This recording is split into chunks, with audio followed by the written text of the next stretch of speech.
তিনি হরফ বাররত্ন সংঘ ক্লাবनि सेक्रेटारि दुर्गा प्रसन्न देव शालबागानाव थाम थाम गुलि कगै बुथारजाक मोननो तैनाय कक्तमा थुनाय रंनि बिस्कांगाव दादा खिदाखंगै खुखेंका गोजाम एमएलए डॉक्टर दिलीप दास। ঘটনা অত্যন্ত দুঃখজনক। আজকে যে ছেলেটি মারা গেছে ওই ক্লাবের সেক্রেটারি, আজকে আমরা ওখানে রাস্তার মধ্যে তৃষ্ণার্ত লোকদের যে জল এবং শরবত তরমুজ ওই অ্যারেঞ্জমেন্ট করেছিল, আমাকে যেতে বলেছিল, আমি সেখানে। তো 2টোর সময় আমি এখান থেকে ফিরেছি। আমাকে যখন ওই সন্ধ্যার দিকে আরেকজন ফোন করলো বললো, তখন শুনলাম যে তাকে গুলি করা হয়েছে এবং রাস্তাতেই ডেড বডি ছিল। সেখান থেকে এলএস হসপিটালে নিয়ে এসেছে, খবর পেয়ে এখানে এসে সেখানে প্রচুর ছেলেটেলে ছিল। তখন তাদের সাথে কথা বললাম যে ডাক্তারকে বা যা কাজ করতে দাও, তারা সরে চলে গেছে।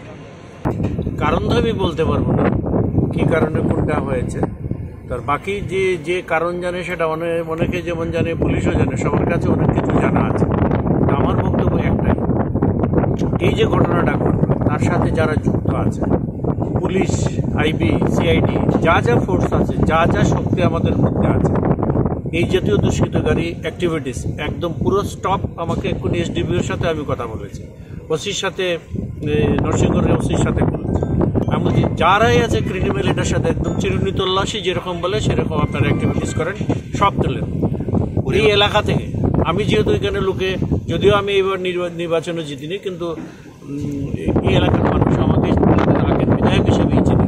আমি এই জন্য আমি এখানে চলে এসেছি এবং আমি বলেছি কোনো ক্রিমিনাল যেন বাদ না যায় এবং সেক্ষেত্রে কোনো রাজনৈতিক রং দেখার কোনো দরকার নেই।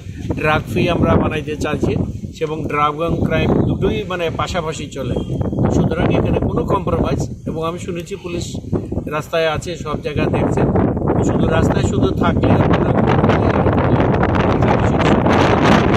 ক্রিমিনালটা ধরা অভিযোগ করেছে যে এরকম পুলিশের কমপ্লেন দেওয়ার পরে পুলিশ কোনো ব্যবস্থা নেয়নি, তো আজকে ওনার মৃত্যু হয়েছে বা মারা হয়েছে। তো সেই বিষয়ে আপনি কি বলবেন, যে পুলিশ কতটুকু কাজ করবে আশা করছেন আপনি?